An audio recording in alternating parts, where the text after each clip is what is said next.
This program is supported by Everest Hardware.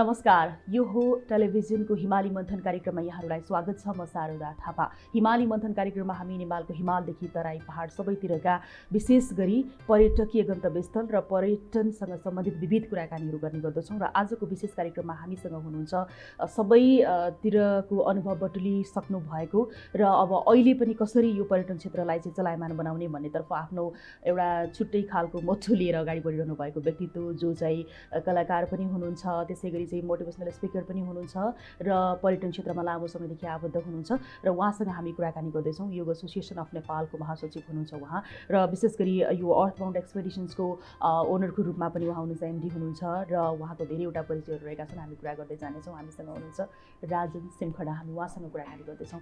यहाँलाई स्वागत छ कार्यक्रममा। हजुर नमस्कार, धन्यवाद। अब अहिलेको कुरा गर्ने हो भनेदेखि चाहिँ देशै कमेडीको रूपमा चलिरहेको भन्ने खालको चाहिँ एउटा व्यङ्ग्यात्मक रूपमा सबैले कुरा गर्छन् देशको राजनीतिक अस्थिरताको कारणले गर्दाखेरि, होइन?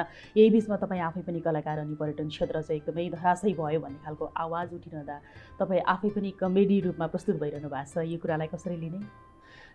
होइन, यस्तो छ। अब शैलेन्द्र सिमखडाले भन्नुभएको थियो अब यो देशमा के भइरहेछ भने धुर्मु सुन्तलीको काम बस्ती बसाउने, प्रधानमन्त्रीको काम जनता हँसाउने भने जस्तो भइरहेछ। तर ठिकै छ, रुवाउनुभन्दा त हँसाउनु बेटर हो, होइन? त्यो त्यसै पनि राम्रो कुरा हो। हाँस्नु त स्वास्थ्यको लागि पनि राम्रो कुरा हो। तर अब हाम्रो भनाइ चाहिँ के भने सबैले सिरियस भएर आफ्नो आफ्नो सेक्टरमा काम चाहिँ गरिदिनुपर्छ। हँसी मजाक त आफ्नो ठाउँमा छँदैछ, त्यो त गर्नुपर्ने नै विषय हो। तपाईँको जीवनलाई अझ म योगसँग हजुरले जोडेर हेर्ने हो भने त चाहिँ अहिले त तपाईँको लाफ्टर योगा भनेरै आएको छ। हाँस्नु त असाध्यै राम्रो कुरा, होइन? लाफ्टर योगा भनेर आएको छ। त्यसले गर्दाखेरि तर हाँस्ने त आफ्नो ठाउँमा छँदैछ, तर आफ्नो आफ्नो तत्त काममा चाहिँ सबैजना सिरियस हुनुपर्छ। पर्यटन विभागले पर्यटनको काम, होइन, मन्त्रालयले मन्त्रालयको काम। तर यो सिरियसनेस अहिलेको यो समयमा किन भएन तपाईँलाई के लाग्छ? अब यस्तो छ, हामी कतिपय केसमा चाहिँ लयमा पनि हामी हिँड्ने गर्छौँ र कतिपय केसमा हाम्रो देशको पोलिसीहरू, हाम्रो देशको भिजनहरू चाहिँ हाम्रो आफ्नै नभएर आयातित जस्तो भइदिन्छ। अरू देशले के गरिरहेको छ, अमेरिकाले के गरेको छ, बेलायतले के गरेको छ, इन्डियाले के गरेको छ, चाइनाले के गरेको छ, अथवा अरू देशले के गरेका छन् र त्यस बेसमा हामी के गर्न सक्छौँ भन्नेतिर लाग्छौँ।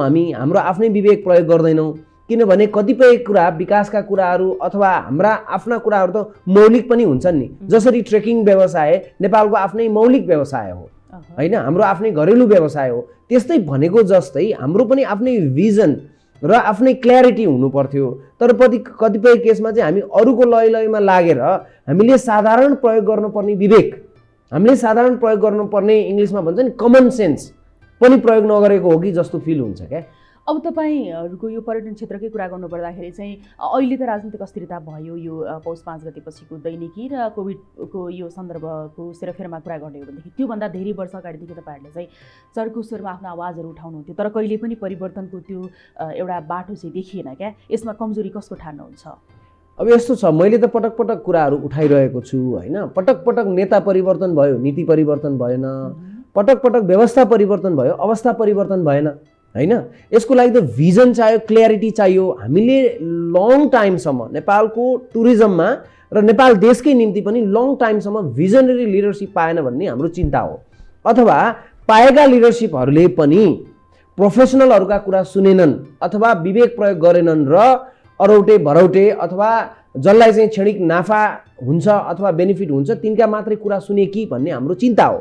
एज अ प्रोफेसनल 25 वर्ष भयो म लगातार टुरिज्ममा लागेको। स्टार्टेड इन 1994, होइन? 1994मा सन् 1994मा सुरु भएको पर्यटन यात्रा। हामी त लामो समयदेखि यसैमा छौँ।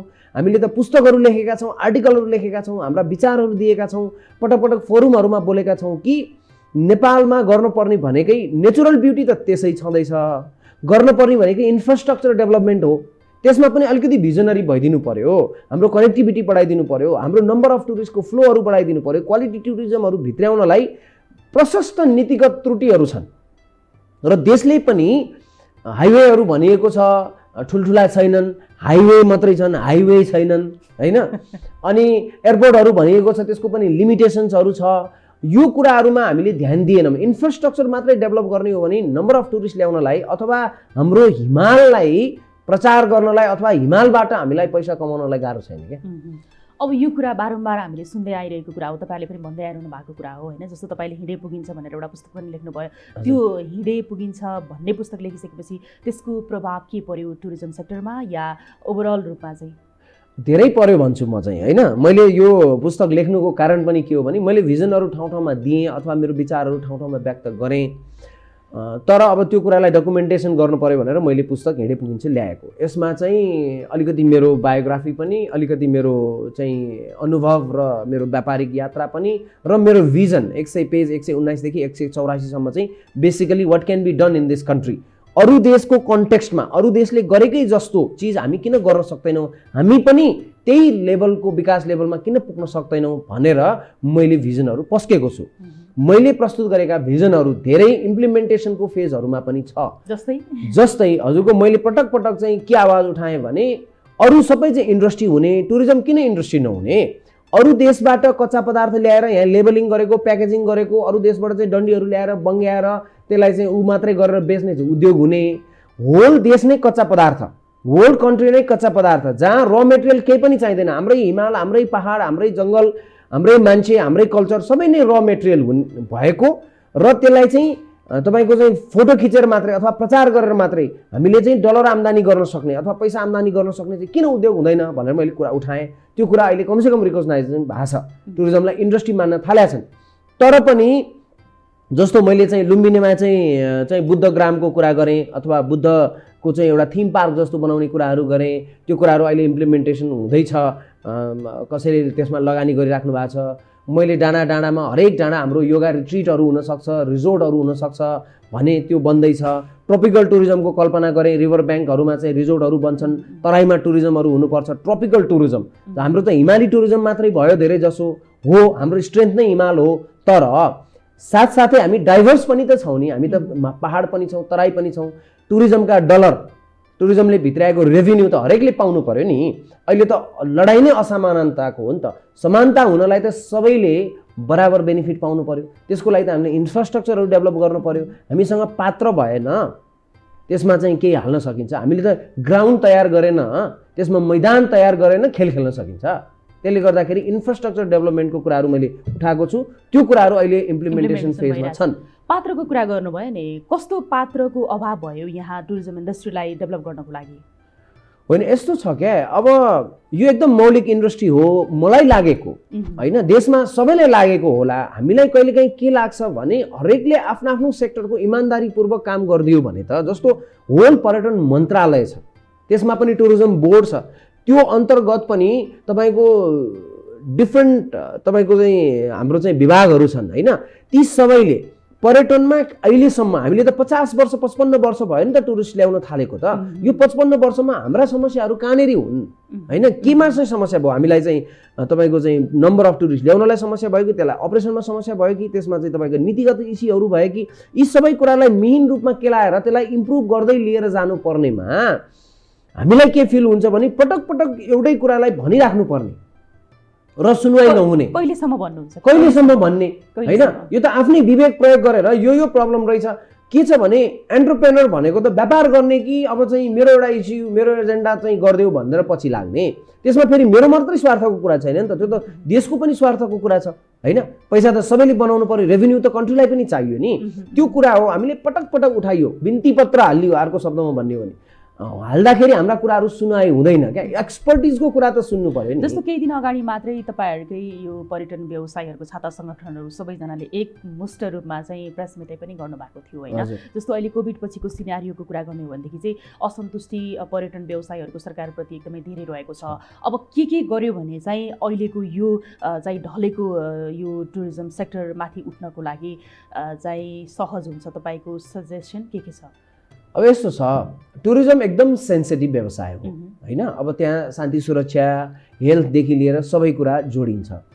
अब हाम्रो भनाइ के भनेदेखि लास्ट इयर पनि जब लकडाउन सुरु हुने टाइम भयो त्यतिखेर त हामीसँग धेरै एकदम आक्रान्त भइसकेको नहुँदै पनि सुरुमै टुरिज्म इन्डस्ट्रीहरूलाई बन्द गराइयो अथवा त्यसलाई चाहिँ हाम्रो म भन्छु सबभन्दा फर्स्टमा इफेक्ट भएको बिजनेस भनेकै टुरिज्म भयो किनभने अब चाहिँ फ्लाइटबाट आउँछ उसबाट आउँछ रोगहरू सर्छ भनियो हामीले मान्यौँ हामीलाई अर्को 2 महिना मात्रै टाइम दिएको भए पनि जस्तो मार्चमा लकडाउन भयो हाम्रो मे जुनसम्म त कुनै पनि केसहरू नै देखिएन नि होइन त्यति बेलासम्म त हामीले निर्बाध रूपमा पर्यटन चलाउन सक्ने अवस्था त रहेछ नि त हामीले चलाएनौँ अब त्यसले पनि ठुलो रेभेन्यूहरूमा घाटा लाग्यो त्यसपछिको अवस्थामा पनि हामीलाई लकडाउन भनियो हामी थुनिएरै बस्यौँ तर जब यो दशैंको वरिपरि भनौँ न त्यहाँबाट चाहिँ चलायमान हुन थाल्यो र रिसेन्ट डेजहरूमा जब यो पोलिटिकल उथलपुथल भएपछि त कोभिड त कहाँ भाग्यो कसको भिड मात्रै बाँकी भयो कोभिड त बाँकी नै भएन पोलिटिकल पार्टीहरूको चाहिँ थुप्रा आमसभाहरू भए मान्छेहरू कोचाकोच भए जिन्दाबाद मुर्दाबादका नाराहरू लागे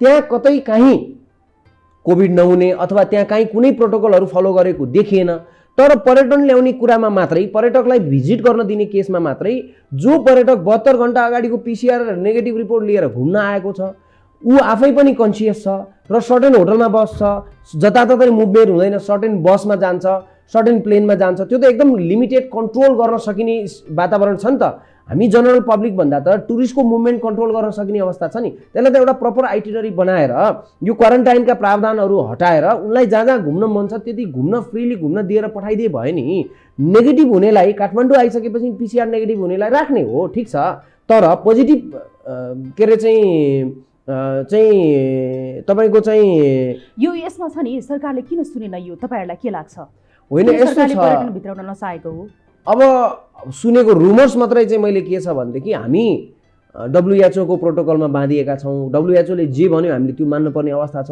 WHO आफै यो रोग नयाँ भएको ऊ आफै कन्फ्युज छ कहिले मास्क लगा भन्छ कहिले नला भन्छ कहिले हात मिला भन्छ कहिले नमिला भन्छ कहिले यो भन्छ कहिले त्यो भन्छ ऊ आफै कन्फ्युज छ अब कता कता हामीलाई लाग्ने चाहिँ यो वर्ल्ड नै एउटा तपाईको चाहिँ एकदम चाहिँ गुमराहमा पारेर तपाईको चाहिँ यो चाहिँ तपाईको चाहिँ मानव जातिलाई नै एउटा किसिमको चाहिँ गुमराहमा पारेको हो कि जस्तो फिल पनि हुन्छ त्यसो भनौँ भने फेरि मान्छेहरू मरि पनि रहेछन् रोगहरू लागि पनि रहेको छ सर्टेन देशहरूले प्रोटोकलहरू फलो पनि गरिरहेछन् तर हामीलाई चाहिँ के लाग्छ भनेदेखि गभर्नमेन्टले कि WHO ले नगर भनेको भएर नगरेको हो नभए भने साधारण हिसाबमा अरु एक्टिभिटिजहरू सबै खुला हुँदाखेरि तरकारी बजार खुल्दाखेरि सबै कुराहरू जहाँ भिडभाड कम गर्ने भनिएको थियो त्यो जम्मै एक्टिभिटिज खुल्दाखेरि पर्यटनलाई मात्रै बाधा किन त्यसले गर्दाखेरि त हाम्रो त इन्डस्ट्री धराशायी भयो हाम्रो मेसेजहरू पनि राम्रो गएन हाम्रा कामदारहरूले खाना पाएनन् हामी व्यवसायीहरूले ब्याज तिर्न सकेनन् किनभने भिजिट नेपाल 2020 भनेर थुप्रो लगानीहरू गरिएको थियो इन्डस्ट्रीमा त ठुलो पैसाको लगानी छ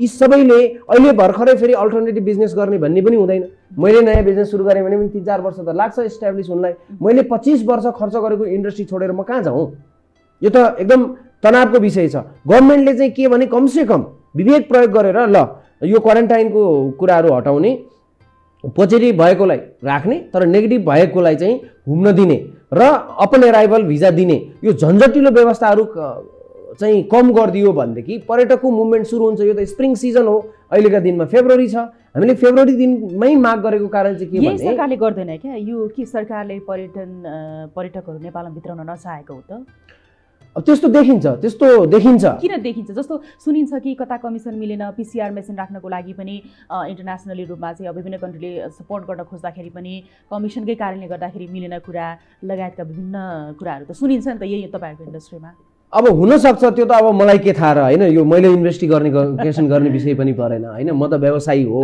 मेरोमा त पर्यटक आएर घुम्दियो भने त्यो रेभेन्यू बनाउने आफूलाई फाइदा देशलाई फाइदा समाजलाई फाइदा सबैलाई फाइदा हो नि 10 करोड रुपैयाँ देशमा भित्र्यो भने त मैले कमाउने भनेको त 50 लाख रुपैयाँ होला 9 करोड 50 लाख त यही जाने हो नि यही बाँडिने हो नि पैसा त हैन त्यसले गर्दाखेरि अब कहाँ कमिसन मिलेन अथवा कहाँ प्रोटोकल मिलेन कहाँ चक्कर मिलेन त्यो त गभर्नमेन्टले हेर्ने कुरा हो नि त होल मन्त्रालय छ नि त त्यसको लागि त होल विभाग छ नि त होल हामी एक्सपर्टिजहरू पनि छौँ नि त कहाँनिर के समस्या हो त बसेर छलफल गरौँ न त हुँदैन मात्रै भनेर त किन हुँदैन पनि त चाहियो नि वाइ किन हुँदैन भनेर तपाईहरुलाई के त्यस्तो चाहिँ कज दिनुहुन्न अब कहिले चाहिँ अब चाहिँ स्वास्थ्य मन्त्रालयले चाहिँ दिएन अथवा एमसीसी भन्ने जुन छ त्यो डिपार्टमेन्टले चाहिँ के अरे चाहिँ दिएन स्वीकृति भन्ने छ अब यो पोलिटिकल उथलपुथलले पनि काम गर्यो होला मन्त्री परिषदको बैठकहरू बस्न सकिरहेको छैन सांसदहरू नै चाहिँ अब चाहिँ बल्ल बिउतिएका छन् हैन अब यो कुराहरूले पनि अब के छ भने हाम्रो प्रतिनिधि भनेको त सांसद पनि हो, फेरि उसले पनि त कुरा सुनिदिनु पर्यो, संसदमै डिस्कस हुनु पर्यो। जस्तो यहाँ पर्यटन मन्त्री परिवर्तन भइरहनु हुन्छ, अहिले त भानुभक्त ढकाल हुनुहुन्छ होइन पर्यटन मन्त्रीको रूपमा, उहाँ आइसकेपछि केही परिवर्तनको आभास पाउनुभयो टुरिज्म सेक्टरमा? अब यस्तो छ, यो देखिने गरी आवाज त हामीले केही पनि पाएको छैन होइन। अब यो रेगुलर हामीले भनेको के भने इरेगुलर तपाईँले उत्पातै गरिदिनु पर्ने, अहिले भर्खर चन्द्रमा जाने बाटो जोडिदिनुहोस् भनेकै होइन नि, भइरहेको चिजहरूलाई मिलाइदिनुहोस् भनेको मात्रै हो। त्यसलाई सजिलो बनाइदियो भने देशलाई पनि राम्रो, समाजलाई पनि राम्रो, इन्डस्ट्रीलाई पनि राम्रो। यो त हाम्रो आफ्नै मौलिक इन्डस्ट्री हो, कहिल्यै नमर्ने इन्डस्ट्री हो, यसलाई त बेटर बनाएर लिएर जान कसरी सकिन्छ भनेर त सबैले सोच्नु पर्यो नि। हामीले मन्त्रीलाई यो गरिदियो त्यो गरिदियो, हाम्रो स्वार्थको लागि मात्रै छैन नि त, हामीले व्यवसाय चलाउन पाउनुपर्छ भन्ने हाम्रो माग हो। तर यसमा त देशको पनि स्वार्थ जोडिएको छ नि त, यो त सबै इन्डस्ट्रीलाई हुने कुरा अथवा चाहिँ राज्यलाई हुने कुरा हो नि त। यो त्यसले गर्दाखेरि यो मन्त्री आएर यो गरिदियो, त्यो गर्ने मन्त्री आएर उसलाई खुसी बनाएर यो गर्ने, उसलाई खुसी बनाएर यो गर्ने भन्ने होइन। यो त होल चिजमा देशलाई के गतिलो हुन्छ, देशलाई के राम्रो हुन्छ, देशलाई कसरी अगाडि लान सकिन्छ भनेर त होल मन्त्रालयले, मन्त्रीले, प्रधानमन्त्रीले, मैले, तपाईँले सबैले सोच्ने विषय हो नि। सोच्नु भएको छैन भन्ने कुरा है, हामीलाई त्यस्तो फिल हुन्छ क्या। कमसेकम फिल हुने गरी केही चेन्जेसहरू ल्याइदिनु भयो भने, अथवा हामीले भनेका कुराहरू पोजिटिभली सुनिदिएर त्यसलाई इम्प्लिमेन्टेसनतिर लगिदिनु भयो भने अनि हामीले आशा गर्ने ठाउँ हुन्छ क्या। तर छ नि नेपालको पर्यटन व्यवसायहरू जति हुनुहुन्छ, जति सङ्घ संस्थाहरू रहेका छन्, तिनीहरूले डोमेस्टिक टुरिज्मलाई चाहिँ प्रमोसनै नगरेको भन्ने कुरा पनि रहेको छ नि त। जस्तो अहिले कोभिडको यो 1 वर्षको समयावधिमा त डोमेस्टिक टुरिस्टहरूले धारेका कतिपय होटल, रिजोर्ट र डेस्टिनेसनहरू जुन नयाँ नयाँ ठाउँहरूमा एडभेन्चर टुरिज्म एउटा प्लेटफर्म स्पेस बनाइएको छ, त्यहाँ पनि त त्यो कारणले गर्दाखेरि बचेको छ, तर त्यसलाई ध्यानै दिएनन् भन्ने आरोप पनि तपाईँहरूमा छ नि, यसलाई मान्नुहुन्छ? होइन, यस्तो छ, दुईवटा कुरा छ। एउटा चाहिँ के छ भने डोमेस्टिक टुरिज्म चाहिँ हाम्रो रिसेन्ट टुरिज्म हो, भनौँ न 5-7 वर्ष 10 वर्ष भयो डोमेस्टिक टुरिज्महरू बल्ल चलायमान हुन थालेको, मान्छेहरूले नेपालको स्वाद पाउन थालेको, हिमालको स्वाद पाउन थालेको, ट्रेकिङको स्वाद पाउन थालेको भर्खर नेपालीहरूले। विदेशी अब जस्तो फरेन टुरिस्टहरू चाहिँ लामो समय भयो, हामीसँग 50-55 वर्षको इतिहास छ। अब लामो समय फरेनरहरूसँग काम गरेकोहरूलाई तुरुन्त डोमेस्टिक मार्केटमा मुभ गर्न गाह्रो होला, तर डोमेस्टिक टुरिज्म मात्रै प्रमोट गर्ने पनि त हुनुहुन्छ नि होइन। प्रशस्त होटलहरू, प्रशस्त एक्टिभिटिजहरू त त्यसरी मुभ भएको छ। अब जस्तो मेरो होटल छ ठमेलमा, म डोमेस्टिक टुरिज्म चलायमान बनाउन चाहन्छु, तर डोमेस्टिक मान्छेहरू जस्तो चाहिँ सुन्दारामा बस्ने, बस पार्कमा बस्ने अथवा अन्त कहीँ बस्ने मान्छेहरू ठमेलमा बस्न आउन रुचाउनुहुन्न। आइदर उहाँहरूलाई चाहिँ महँगो छ भन्ने पनि फिलिङ परिरह्यो होला, अथवा ठमेल हाम्रो लागि होइन पर्यटकको लागि मात्रै हो भन्ने परिरह्यो होला, त्यस्तो फिलिङ थियो नि त। जस्तो पोखरै जान अथवा चितवनै जान पनि अहिले नै नेपालीहरू ट्रेकिङ पोखरा, चितवन सबैतिर जान थाल्नुभयो। नभए भने त हाम्रो लागि होइन कि, महँगो पो पर्छ कि, जान पो सकिँदैन कि भन्ने कुराहरूले पनि काहीँ न काहीँ साइकोलोजिकल्ली असर गर्यो होला। तर डोमेस्टिक टुरिज्म पनि राम्रै रिभाइभ भइरहेछ, हामीले मेहनत गरिरहेछौँ, सबैजनाले मेहनत गरिराखेका छन्। तर कहिलेकाहीँ के भइदिन्छ भने जस्तो ल मैले डोमेस्टिक टुरिज्म लिन थाल्ने, ल सबै 4 तारे होटल, 3 तारे होटल अथवा गेस्ट हाउसहरू नेपाली टुरिस्टहरूले भरिभराउ हुने, भोलि टुरिस्ट आउन थाले भने त फेरि हामीलाई त्यति मात्रैले त पुग्दैन। जस्तो 10 लाखमा टुरिस्ट आए, 12 लाखमा टुरिस्ट आए भने त एक्जिस्टिङ होटल रिसोर्टहरूले नपुग्ला। अनि त्यतिखेर चाहिँ फेरि नेपाली टुरिस्टको फ्लो धान्न सकिन्छ सकिँदैन, अथवा आइरहेका नेपालीहरूलाई तिमी नआऊ मेरोमा टुरिस्ट छ म दिन्न तिमीलाई बुकिङ भन्ने कि, त्यो इस्युहरू पनि होला। अब यावत इस्युहरू त होला, यो जम्मै चिजलाई पनि काहीँ न काहीँ एड्रेस गर्नुपर्छ भन्ने चाहिँ पक्कै पनि। अब अहिले गभर्मेन्टले चाहिँ टुरिज्म सेक्टरलाई प्रायोरिटीका साथ नहेरेको त देखि नै रहेको छ। धेरै लामो समयदेखि हामीले त्यस्तो फिल गरिरहेको त्यो कुराहरूको फिल गरेर नै आफ्नो कुरा असन्तुष्टिहरू चाहिँ उठिरहनु भएको छ, त्यो आफ्नो ठाउँमा रहेको छ। अब तपाईँको आफ्नो तर्फबाट जस्तो तपाईँकै कुरा गर्ने हो भने त धेरै ठाउँमा इन्भल्भ हुनुहुन्छ होइन। जस्तो इको रिजोर्ट ठमेलमा तपाईँको आफ्नो एउटा होटल छँदैछ, त्यसको अलावा योग एसोसिएसनमा पनि आबद्ध भएर अब योगा टुरिज्मलाई कसरी प्रमोट गर्ने भन्नेतर्फ एउटा रहेको छ। अर्को चाहिँ तपाईँको एडभेन्चर टुरिज्ममा जस्तो रिभर फ्रन्ट रिजोर्ट हो त्रिशुलीमा रहेको, त्यहाँ चाहिँ तपाईँले के जिप लाइनदेखि लिएर एडभेन्चर टुरिज्मको लागि एउटा स्पेस बनाउँदै हुनुहुन्छ, के गर्दै हुनुहुन्छ? हो, अब यो अवधारणा चाहिँ के हो भने ट्रोपिकल टुरिज्मको अवधारणा अहिले त्रिशुलीका किनारमा थुप्रो रिजोर्टहरू छन्। जतिखेर हामीले सुरु गऱ्यौँ त्यतिखेर डालीमा रिभर साइड स्प्रिङ पछि नै हामी हो जस्तो लाग्छ मलाई। हामीले सुरु गरेपछि अहिले 5-7 वटा 10 वटा जति सुरु भएका छन्, उता भोटेकोसीतिर पनि त्यतिकै सुरु भएका छन्। हामीले के भन्यौँ भने माउन्टेन मात्रै होइन, रिभर ब्याङ्कहरू अथवा ट्रपिकल एरियामा हुने जुन टुरिज्महरू छ त्यसलाई पनि प्रमोट गर्नु पर्यो भन्ने हिसाबले त्यो सुरु गरिएको हो। अब त्यसमा चाहिँ हामीले थप एक्टिभिटिजहरू थप्न लागेको कारण चाहिँ कमसेकम एउटा डेस्टिनेसन बनोस्, मान्छे रिभर फनै भनेर जाओस् अथवा रिभर ब्याङ्कमै बिताउँछु भनेर जाओस् र त्यहाँले उसले फन पाओस्, त्यसमा चाहिँ जिप लाइन पाओस्, त्यसमा चाहिँ स्काई साइक्लिङ पाओस्, चिल्ड्रेनहरूले खेल्ने एक्टिभिटिजहरू पाओस्, राफ्टिङ छँदैछ, स्विमिङ छँदैछ, बार्बेक्यू पार्टीहरू छ होइन।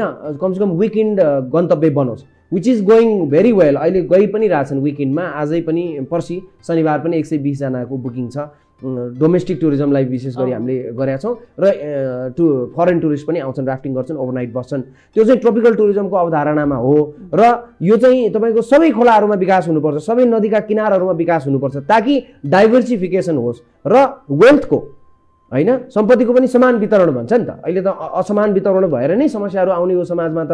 कमसेकम सबैले यो पर्यटनका फलहरू चाख्न पाए, सबैले पर्यटनका चाहिँ आम्दानीहरूबाट चाहिँ आफ्नो जीवन गुजारा गर्न सक्यो भनेदेखि त राम्रो भयो। अब यो बिचमा छ नि जस्तो माउन्टेन टुरिज्मको कुरा जोडिन्छ क्या, जस्तो माउन्टेन टुरिज्म भनेर आउने जति पनि हाम्रो विदेशी पर्यटकहरू हुनुहुन्छ उहाँहरू चाहिँ माउन्टेनमा मात्रै आएर फर्किँदैनन्। उहाँहरूको लागि एउटा नयाँ टेस्टको लागि पनि त विभिन्न ठाउँहरूमा चाहिँ जस्तै अब तपाईँले भने जस्तै एडभेन्चर टुरिज्मको व्यवस्था गरिदियो भने राम्रो हुन्छ भन्ने कुरा रहेको छ। योगा त झन् यो विदेशी पर्यटकहरूको लागि जोडिएकै कुरा भयो होइन। अब यसको स्थिति चाहिँ के छ अहिले योगा टुरिज्मको, अनि त्यसै गरी चाहिँ अब माउन्टेनमा आउँछु भनेर आउने टुरिस्टहरूलाई यतातिर तान्न सकिएको छ? अब नेपालको युएसपी भनेकै नेपाल त यति सुन्दर देश हो जहाँ चाहिँ हिमालय पर्वत यति लामो श्रृङ्खला छ र सबै ऋषिमुनिहरू त हिमालय पर्वतमै जन्मेका अथवा इन्लाइटेन भएका।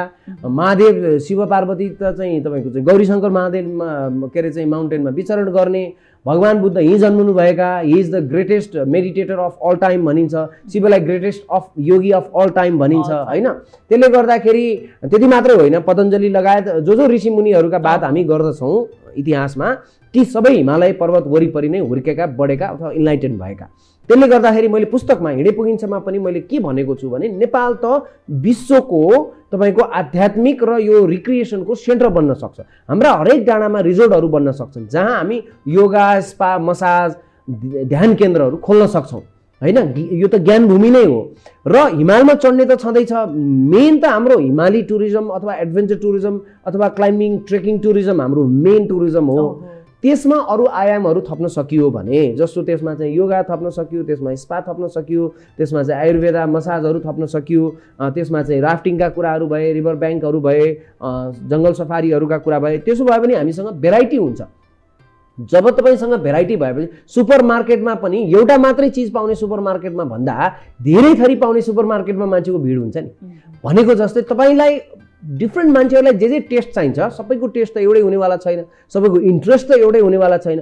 ती डिफ्रेन्ट टेस्ट जसलाई चाहिन्छ ती सबैलाई हामीले यता तान्न सक्ने हो भने प्लस यो नै हाम्रो युएसपी हो। जस्तो माउन्टेन त अब हामीले थप एक्स्ट्रा माउन्टेन कार्भ गरेर डाँडा चाहिँ सिँगारेर बनाउनु पर्ने अवस्था छैन नि, भगवान्ले बनाइदिइरहेका छन्। रिभरहरू 6000 नदी अलरेडी छन्, हामीले थप्नुपर्ने केही छैन।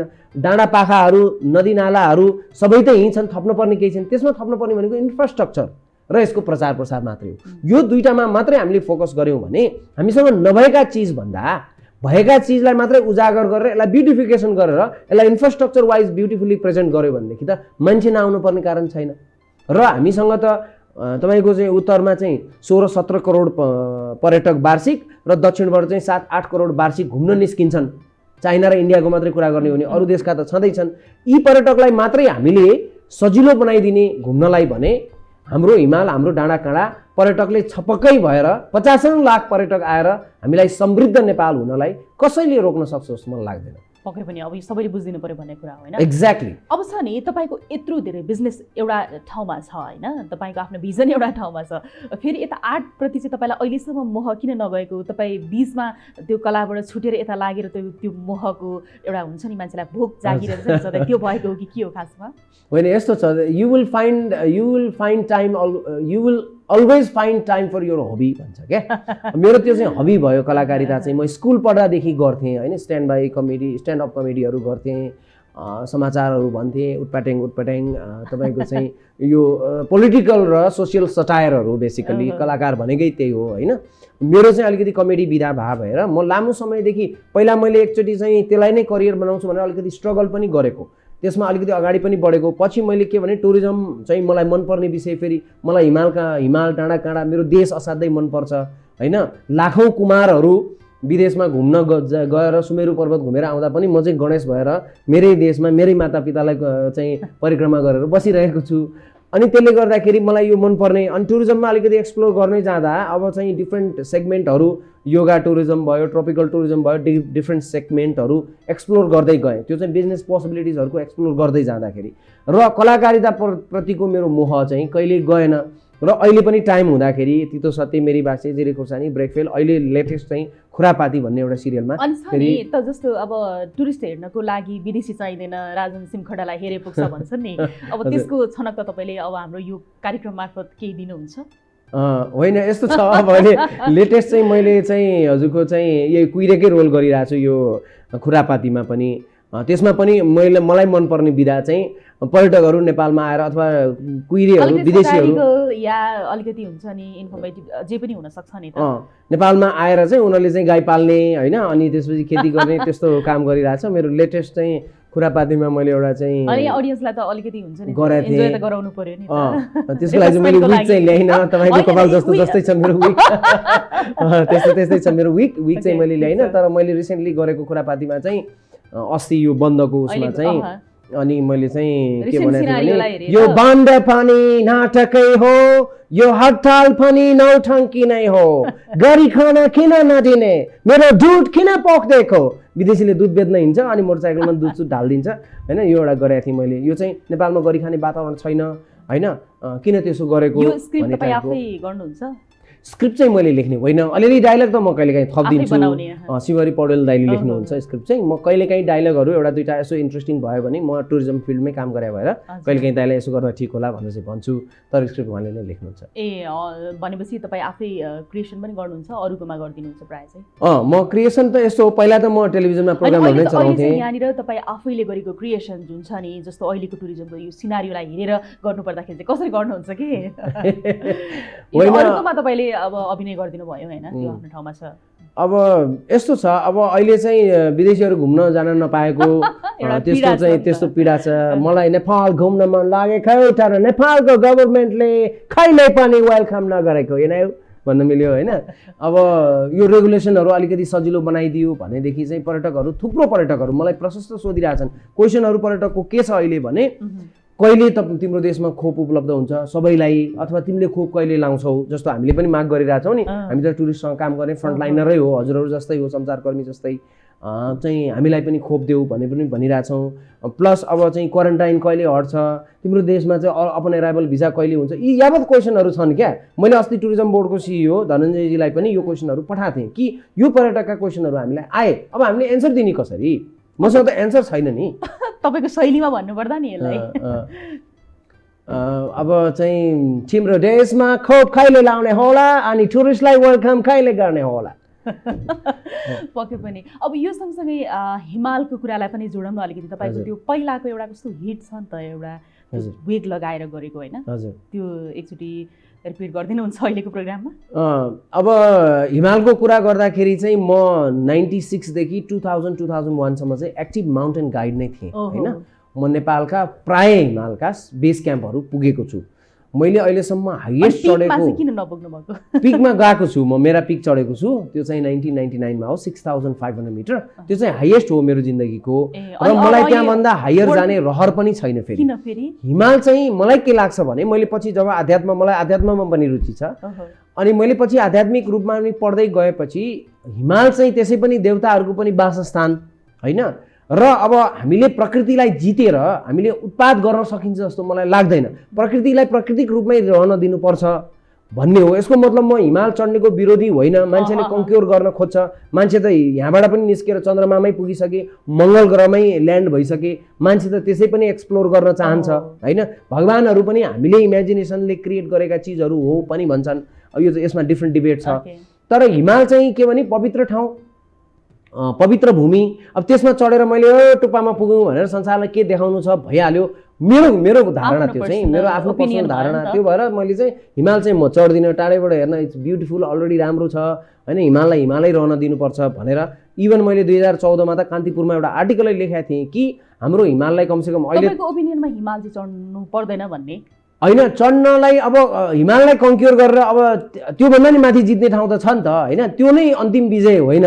तर यसको मतलब अब अग्ला अग्ला हिमालहरू चढ्नै हुँदैन भन्ने त छैन। मान्छेहरूलाई त फेरि ओहो म टुप्पामा पुग्न पाएँ त्यहाँबाट अर्को संसार देखिन्थ्यो कि भन्ने हुन्छ। तर के हुन्छ भनेदेखि जिन्दगीमा एउटा पहाड चढिसकेपछि एउटाको भनाइ पनि छ मेरो विचारमा, फेमस राइटरकै भनाइ हो, एउटा चाहिँ हिमाल चढिसकेपछि मात्रै थाहा हुन्छ कि मसँग प्रशस्त अरू हिमालहरू पनि चढ्न बाँकी छ भनेर होइन। मान्छेलाई लाग्छ कि यो चढेपछि सक्यो भन्ने हुन्छ होइन। अहिले अब हाम्रो निर्मलजीहरू अरू लागिरहनु भएको छ 8वटा हिमाल चढ्छु 10वटा हिमाल चढ्छु डिफिकल्ट हिमाल चढ्छु भनेर। अब यो त के छ भने मान्छेको एउटा भोक हो होइन, प्लस कतिको त हबी पनि हुन्छ होइन, कतिको त एकदम चाहिँ इच्छा शक्ति नै म हिमालहरू चढेर देखाउँछु भन्ने हुन्छ। अब त्यसमा त अन्यथा भएन। तर मेरो विचारमा चाहिँ हिमाललाई त्यतिकै रहन दियो, त्यसको ब्युटी मात्रै हेऱ्यो भने चाहिँ हुन्छ। मैले त्यही भएर चाहिँ आर्टिकल के लेखाएको थिएँ भने त्यही वर्ष धेरै चाहिँ हताहत पनि भए, 14-14जना हाम्रा शेर्पा साथीहरू पनि बित्नुभयो। मैले त्यो वर्ष चाहिँ के कुरा उठाएको थिएँ भने यति धेरै वर्ष 53, 54, 55 वर्षदेखि हामी दोहन गरिरहेछौँ सगरमाथालाई, चढै छ, मदर नेचरलाई हामीले रेस्टै दिएको छैन। कमसेकम 1 वर्ष चाहिँ एउटा रेस्ट दिउँ कि नो क्लाइम्बिङ इयर। यो वर्ष चाहिँ कोही पनि नचढ्ने सगरमाथालाई, यो वर्ष त नो क्लाइम्बिङै भयो। त्यो त विश्वले अथवा कोभिडले गरे भयो नि, हामीले मात्रै कन्ट्रोल गरे विषय भएन, चढ्ने मान्छे नै नआएर नचढेको हो नि त होइन। तर मैले के भनेको भने नेपाल सरकारले नै घोषणा गरेर यो वर्ष चाहिँ नो क्लाइम्बिङ होइन भन्यो भने कमसेकम माताजीले पनि विश्राम त पाउनुभयो, चढै छ होइन। उहाँलाई पनि दोहन त हो नि त, फेरि एक किसिमको एक्सप्लोइटेसन त हो नि। तपाईँलाई कति पनि रेस्ट नदिएर अब त्यो त मेसिन चलाएको जस्तै भयो नि त। तर नेचर भने त मेसिन होइन नि त, इट्स डाइरेक्टेड बाई समबडी होइन। त्यहाँ पनि लाइफ छ होइन, त्यसको पनि आफ्नो त आत्मा होला, त्यसको पनि एउटा चाहिँ तपाईँको चाहिँ ब्युटी छ, त्यसलाई रेस्ट दिनुपर्छ भनेर मैले कुरा उठाएको थिएँ। त्यो वर्ष त्यसो गरेको भए 14जनाको ज्यान त जोगिने रहेछ त्यो चाहिँ। ओके, मैले त्यही खोजिरहेको थिएँ कि तपाईँको डायलग हाम्रो अडियन्सलाई चाहिँ एकदम मजाले अलिकति रिफ्रेसमेन्ट होस् भनेर, किनभनेदेखि अब तपाईँको एउटा आफ्नो आइडेन्टिफिकेसन पनि छ नि त, त्यो भएको कारणले गर्दाखेरि चाहिँ तिम्रो देश मलाई घुम्न त मन लाग्छ, तर अलिकति गाह्रो, अलिकति उकालो अलिकति ओह्रालो। उकालो र ओह्रालो हिँड्नको लागि नेपाल त अब त्यसैको लागि फेमस छ होइन, विशेष गरी ट्रेकिङ टुरिज्मकै लागि फेमस हो। त्यसमा अनि क्लाइम्बिङ पनि आउँछ। अब योगा टुरिज्मको अलिकति कुरा गरौँ होइन। जस्तो योगामा अहिले सबैजना प्राय योगा नसुनेको र योगा गर्नको लागि नजाने पनि कोही हुनु नहोला। यसमा के त्यस्तो खालको चाहिँ इम्पोर्टेन्स तपाईँ देख्नुहुन्छ? अब यस्तो छ, नेपाल चाहिँ सदियौँदेखि तपोभूमि हो, ज्ञान भूमि हो र योग भूमि पनि हो। मतलब गर्दैन थियो नि त। यस्तो छ, बिचमा त हाम्रो ब्लिङ्क भयौँ क्या, हामी बिचमा ब्लिङ्क भयौँ। अब मान्छेलाई फेरि चेतना जाग्यो कि सबै कुरा गरे पनि तपाईँको हेल्थ त सबभन्दा इम्पोर्टेन्ट कुरा हो। हेल्थमा पनि दुईवटा कुरा आउँछ, फिजिकल हेल्थ र मेन्टल हेल्थको कुरा आउँछ। तपाईँ त मेन्टल्ली र फिजिकल दुवै रूपमा हेल्दी हुनुभयो भने न तपाईँ हेल्दी हुनुभयो। तपाईँ मेन्टल्ली पनि हेल्दी हुनु भएन, तपाईँ विक्षिप्त हुनुहुन्छ, र फिजिकल्ली पनि तपाईँ विक्षिप्त हुनुहुन्छ भने त तपाईँको लाइफ त गयो नि। तपाईँ इट डज नट म्याटर, तपाईँसँग 5 करोड गोजीमा होस्, 50 करोड होस्, 1 अर्ब होस्, त्यसले केही मतलब राखेन नि। तपाईँ नै रहनु भएन, तपाईँ नै हेल्दी रहनु भएन भने त केही वेल्थले मतलब गर्दैन। त्यसै भएर बुद्धले के भन्नुभयो भने संसारमा सबैभन्दा ठुलो सम्पत्ति भनेको स्वास्थ्य हो भन्नुभयो। तपाईँ स्वास्थ्य नभएपछि त खानाको नि मतलब भएन, हेर्नको नि मतलब भएन, गाना बजानाको केही मतलब भएन नि त। When you are not healthy nothing matters to you, it's all gone.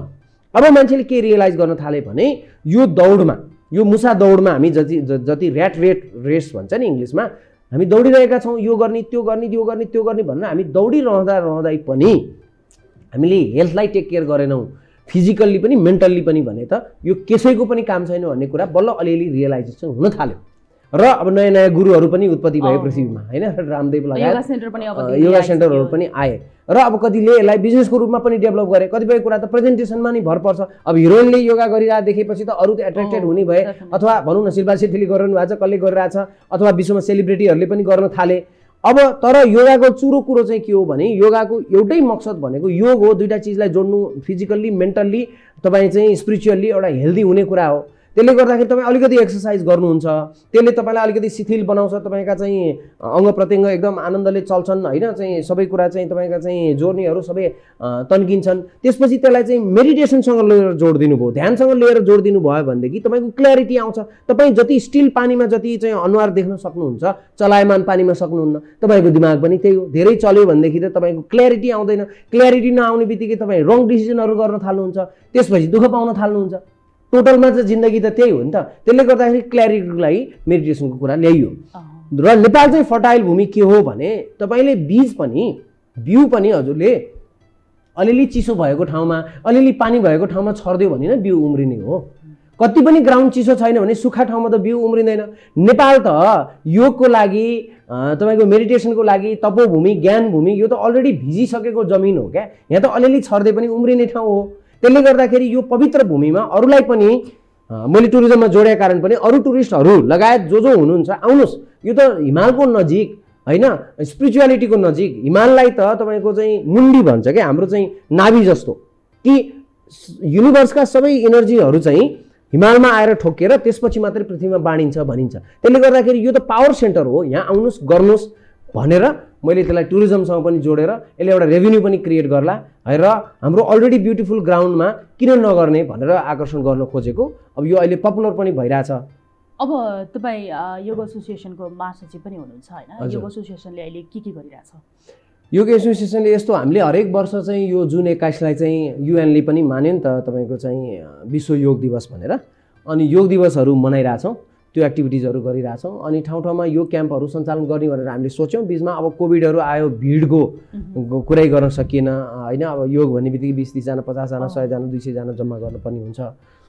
अब चाहिँ हाम्रो फ्युचर प्लान चाहिँ यसलाई अलिकति चाहिँ अलि बृहत बनाएर ठाउँ ठाउँमा योग ध्यान केन्द्रहरू सञ्चालन गरेर, केन्द्रभन्दा पनि शिविरहरू जस्तो सञ्चालन गरेर कमसेकम हरेकले गर्नुपर्ने हो। यसलाई अब के बुझिन्छ भने कहिलेकाहीँ के भइदिन्छ जिन्दगीमा भने हामी अरू चिजमा व्यस्त भइदिन्छौँ। तर हाम्रो हेल्थ टेक केयर गर्ने कुरामा, हाम्रो mental health physical health take care गर्ने कुरामा, हामीले आफ्नो जिन्दगीलाई ध्यान दिने कुरामा, ध्यान त ठुलो विषय नै छैन नि। तपाईँलाई चाहिँ ध्यान दिएर पढ, ध्यान दिएर हेर, यता फर्क, तेरो ध्यान कता गइरहेछ भनेर त हामीलाई जिन्दगीमा धेरैचोटि भनियो नि त। ध्यान भन्ने विषय त अर्थ हुँदै होइन नि। मेडिटेसन भनेर त त्यही हो नि। हामी 15 मिनट एउटा पोस्चरमा बसेर कोही गुरुले भनिदिएर मात्रै मेडिटेसन हुने होइन नि। Do whatever in a meditative way. मैले बिजनेस गर्दा मेडिटेटिभ वेमा, हजुरले संसार गर्दाखेरि मेडिटेटिभ वेमा, जसले जे गरिरहेछ त्यसलाई चाहिँ ध्यानपूर्वक गरियो भने त त्यही हो नि मेडिटेसन त। क्ल्यारिटी त त्यही आउँछ। अहिले प्लानिङ भइरहेछ। त्यसको लागि चाहिँ हामीले कमसेकम सबैलाई एउटा चेतना भनौँ न, अथवा एउटा इन्फर्मेसन कि यो ध्यान योग भन्ने विषय चाहिँ हावाको विषय होइन। यो तपाईँलाई जिन्दगीमा हरेक दिन हरेक क्षण तपाईँलाई काम लाग्ने विषय हो। 1 नम्बरमै तपाईँले यो गर्नुपर्छ। कमसेकम 15-20 मिनट आधा घन्टा चाहिँ आफ्नो जिन्दगीको लागि छुट्याउनु भन्ने किसिमको सन्देश दिनलाई योगा शिविरहरू गर्ने एउटा प्लानिङमा छौँ। अब हेरौँ यो वर्ष गर्न सकिन्छ कि। ओके, अब यो सँगसँगै छ नि, अब अहिले हाम्रो देशको राजनैतिक स्थिरता छैन होइन, स्थिर सरकार भएर पनि भएन। र यही बिचमा चाहिँ जस्तो हाम्रो शीर्ष नेताहरूले जुन एकअर्काप्रतिको व्यङ्ग्य गर्नुहुन्छ नि, नाटक नौटङ्की, यहाँले अघि अलिकति त्यो उठान पनि गरिदिनु भयो होइन। जस्तो नाटक नौटङ्की भनिरहेका बेलामा हाम्रो शीर्ष नेताहरूले टुरिस्टहरूलाई कस्तो खालको चाहिँ रियाक्ट गर्नु होला, कस्तो बिहेभ गर्नु होला, यहाँको त्यो आफ्नै शैलीमा यहाँले भनिदिनुहोस् अनि हामी छुट्टिन्छौँ किनभने हाम्रो टाइम सकियो। ए ओके, होइन अब यस्तो छ। अब नेताज्यूहरूले चाहिँ अब अहिले किन आफ्नो चाहिँ विरोधमा उसमा उत्रिरहनु भएको छ हामीले बुझिरहेको छैनौँ होइन। साधारणतया त विवेक प्रयोग गर्नुपर्ने हो। लिडरसिप त सबैले कमसेकम यो लिडर जस्तो उहाँहरू त रोल मोडल हुनुपर्ने हो हामीले देख्दा। तर अल्दो उहाँहरू पनि हाम्रै समाजको प्रडक्ट हो फेरि होइन। मेरै काका, तपाईँकै मामा, उसकै माइलोबा, उसको जेठाबा नेता पनि यिनै हुन्, कहाँबाट गएका हुन् र होइन। हामीले त्यो एक्सपेक्ट गर्नु पनि हुँदैन होला। तर अब नेताजीहरूलाई चाहिँ अब नेताजीहरूले चाहिँ टुरिस्टलाई चाहिँ कमसेकम वेलकम गर्नुपर्ने हो होइन। अब यो कसरी गर्नुहुन्छ होला केपीजीको शैलीमा, प्रचण्डजीको शैलीमा के उहाँहरूले अब आउने टुरिस्टहरूलाई? प्रचण्डजीले भन्नुभयो भनेदेखि चाहिँ टुरिस्टलाई प्रचण्डजीले भन्नुभयो भनेदेखि चाहिँ मने हामीले यति धेरै मने भिडभाड गरेर मने आन्दोलनै गर्दाखेरि चाहिँ मने कोभिड नहुने, पर्यटक आउँदा मने कोभिड हुन्छ भन्ने मलाई लाग्दैन। त्यसैले यु आर वेलकम त्यसो भन्नु होला। केपीजीको छ नि एकदमै स्पेशल त। अब केपीजीको चाहिँ यो क्वारेन्टाइन पनि नौटङ्की नै हो, नाटकै हो, हामी यसलाई हटाएरै छोड्छौँ। थ्याङ्क यू सो मच यहाँलाई समय र विचारको लागि। र यो अहिले जुन धराशयी भइरहेको पर्यटन क्षेत्रको लागि यहाँले जुन एउटा आफ्नो तर्फबाट काम गरिरहनु भएको छ, योगदान दिइरहनु भएको छ, एकदमै राम्रो होस्। यहाँलाई धन्यवाद। Thank you. Thank you. मेरो विचार दर्शकवृन्द, हामी यति बेलासम्म हिमाली मन्थन कार्यक्रममा रहेका थियौँ र विशेष गरी हाम्रो हिमाल पहाड तराईमा के कस्तो खालको सम्भावना रहेको छ र त्यो सम्भावनालाई कसरी चाहिँ पछाडि पारिएको छ, अगाडि ल्याउन के गर्नुपर्छ भन्ने समग्र रूपमा डिस्कसन हामीले राजन सुमखडासँग रह्यौँ। किनभनेदेखि उहाँ चाहिँ लामो समयदेखि यो टुरिज्म सेक्टरमा रहेर आफ्नो व्यवसाय सञ्चालन गरिरहनु भएको छ, त्यो हिसाबले कुराकानी गऱ्यौँ। यिनै कुराकानीसँगै हामी फेरि आउँछौँ। यो टेलिभिजन हेर्दै गर्नुहोला। आजको लागि हिमाली मन्थनको कार्यक्रम सकियो। शारदा थापा बिदा हुन्छु। नमस्कार।